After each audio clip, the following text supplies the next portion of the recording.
Hi friends. Just had a wonderful time at the Bethesda fountain. Such a beautiful sight. You can see the lake. It's a little green with mossy, but you can't hide the beauty of just nature in the middle of this big city. So it's just been such a treat. Just refreshing, getting out of the rat race, stepping away from work, completely unplugging, and just having some fun today. And I hope you're enjoying the time with me today. So got a little treat. I'm actually going to get a little refreshment, find a Starbucks nearby, and then go see Lego store. Big Lego fan, so see what they have there at the gonna go to the 5th Avenue one first. Come on, let's go.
Hello friends. So next stop is the Lego store. I'm on the 5th Avenue Lego store, and this is kind of a recent reemergence in my life. Obviously when we're younger we have a lot of different toys. I had the G.I. Joes, I had Star Wars fixation, I had Legos was kind of the staple that was always there. And recently when I kind of got into architecture a little bit more and saw the Lego brand with a lot of architecture pieces, quickly got the Paris set and then the Dubai set. Actually, my wife bought them for me for my birthday, and I've just been hooked. And I've got kind of a couple of the Star Wars helmets, the Mandalorian and Darth Vader, and a few odds and ends. And the collection is ever expanding. So going to take a little tour of this place, see what I can find on the architecture front, and come along. Let's take a journey.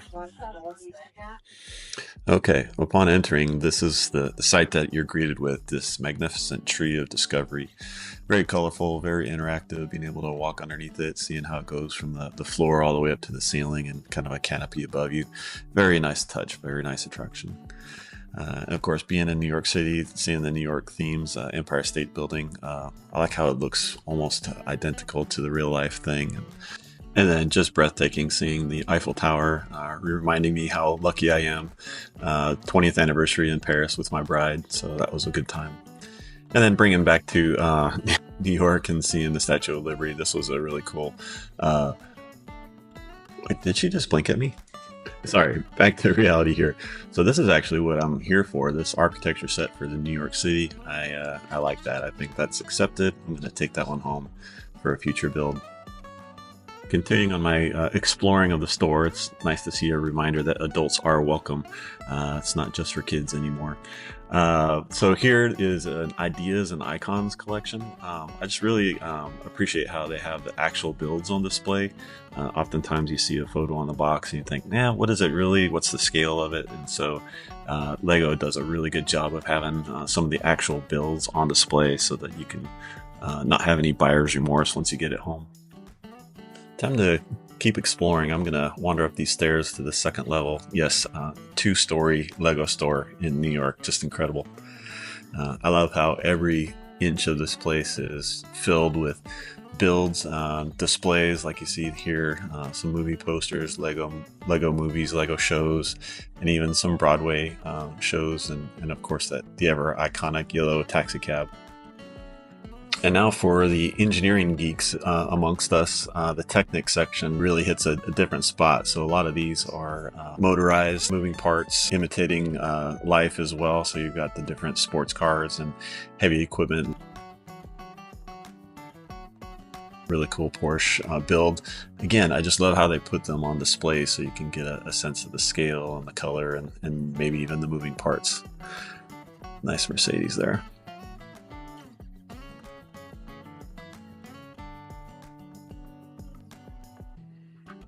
Star Wars. Oh my goodness. This brings back so many memories.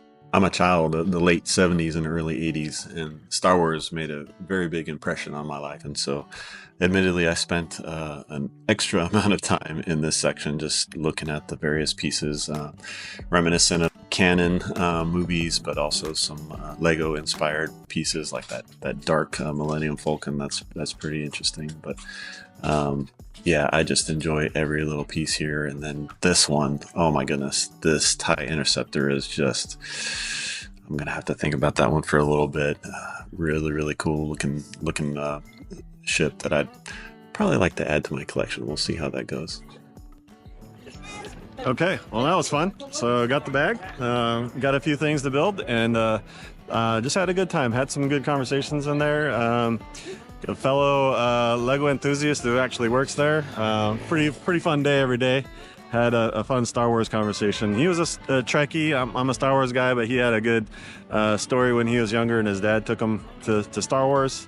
And his dad is not into sci-fi. It was a bad experience, I guess. And then I had shared two stories of mine with my Star Wars early days. It was first, it was second grade. My teacher, her husband, owned a theater, and for Empire Strikes Back, we had a field trip and we went to watch that. So that was pretty amazing. And then two, actually back in kindergarten, that was back in 1980 or so.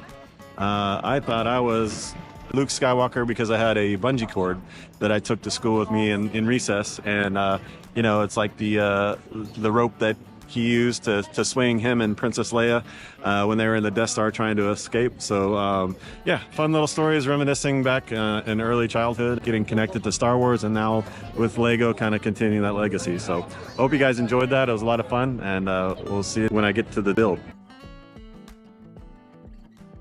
This next leg is about a 30-minute walk south on 5th Avenue, and seeing the amazing Flatiron building is going to be great. I love the art piece there. It's a reminder that I'm getting out of the rat race, but that was pretty cool sidewalk art.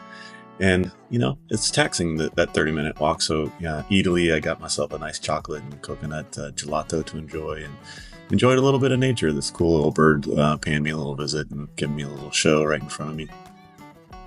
Hey friends, so I finally made it all the way down to the Flatiron District, and as you can see here, I made it to the Lego store. Gonna do a grand tour, look at some of the architecture stuff, but I'm really in the market for a new Star Wars set to build, so come along with me, let's take a look.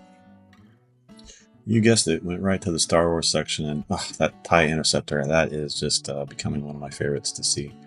But I'm here to observe everything, so seeing more of the builds, Destroyer right there, Droideka, with C-3PO from episode 1. It's pretty neat to see on display. And then the iconic Tantive 4, that's the very first ship that we saw in A New Hope, taking you back again. And then one of the interesting things about, they call it MOC, or my own creation, they had the X-Wing and the TIE Fighter kind of interchanging the main hull. That was pretty interesting to see.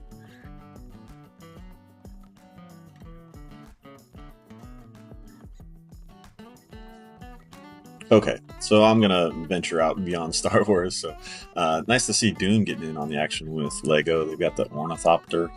That's a really cool looking build. And again, as I saw at the other store, the icons and ideas, just really cool. Nice MoMA, nod to Starry Night and the Great Wave. Beautiful art pieces. And the Statue of Liberty, being in New York City, seeing a lot of these New York themes is just really cool. I love how it's just the hand and the scale of it. And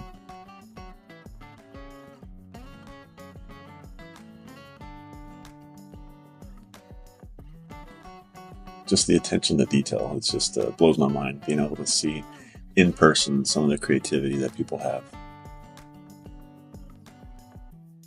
So to kind of wrap this store visit up, I wanted to see some of the specific creations they had. So here you have a nice little hippodrome, a Madison cottage, and even farmland kind of build there. And then Lord of the Rings, nice little Gandalf moment there. Couldn't help but get a selfie in front of Gandalf. That was pretty cool. But I would say the main attraction of the store is this dragon. I saw his head coming out of the wall there, and then just the bodies kind of intertwining up into the ceiling, kind of around the whole store, and then right at the front you see his tail kind of coming down in a corkscrew. Really nice touch. Very, very creative. Okay, well that was a lot of fun. So I think I've narrowed down my choice to the Interceptor. So it's a little bit too big to pack in my suitcase. So I think I might order that online to ship to my house and then do a build. So something to look forward to. We'll do the Interceptor. We'll see you next time.